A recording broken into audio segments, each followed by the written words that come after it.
Hello everyone. Last সানডেটা কীভাবে কাটালাম চলো তোমাদের সাথে শেয়ার করি। ঘুম থেকে উঠেই খেয়ে নিয়েছিলাম বর্নভিটা, সাথে পিনাট বাটার দিয়ে ব্রেড।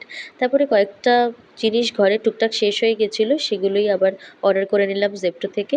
তারপরে স্নান টান করে ফ্রেশ হয়ে লাঞ্চ করে যেই উঠবো বিকালবেলায়, তখনই দেখি যে ফুচকার দাদা আমাদের বাড়ির সামনে চলে এসছে, মানে আমাদের পিজির সামনে চলে এসছে ফুচকার গাড়ি নিয়ে। লোভ সামলাতে আর পারলাম না, চট করে সঙ্গীতা আর আমি 50 টাকার ফুচকা কিনে নিলাম। নিয়ে এসব খেয়ে তো আমার মন ভীষণ খুশি। তারপরে তো দেখছি বিকালবেলায় যখন বেরোবো, যে আমাদের পিজির যে বিল্ডিংটা লাইট দিয়ে দারুণ করে সাজিয়েছে দিওয়ালির জন্য, সঙ্গীতাকে বললাম কয়েকটা ভিডিও করে দে আমার। সো বেশ ভালো লাগছিল সত্যি। তারপরে বেরিয়ে না দেখলাম একটা নতুন জিনিস, সেটা হচ্ছে আমাদের বাড়ির সামনেই একটা চা আর স্ন্যাক্সের জায়গা হয়েছে, যেখানে ভীষণ ভিড় হচ্ছে।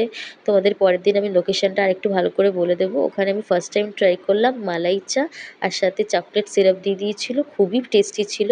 আর সঙ্গীতা নিয়ে নিয়েছিল একটা লাল চা। তারপরে খেয়ে নিলাম একটু নাড়ু, আমার নাড়ুর ক্রেভিংস হয় মাঝে মাঝেই, খেতে ভীষণ ভালোবাসি। রাতের বেলায় প্ল্যান হয়েছিল যে আমরা চিকেন বানাবো। সো সঙ্গীতার হাতে চিকেন খেতে তো আমার দারুণ লাগে।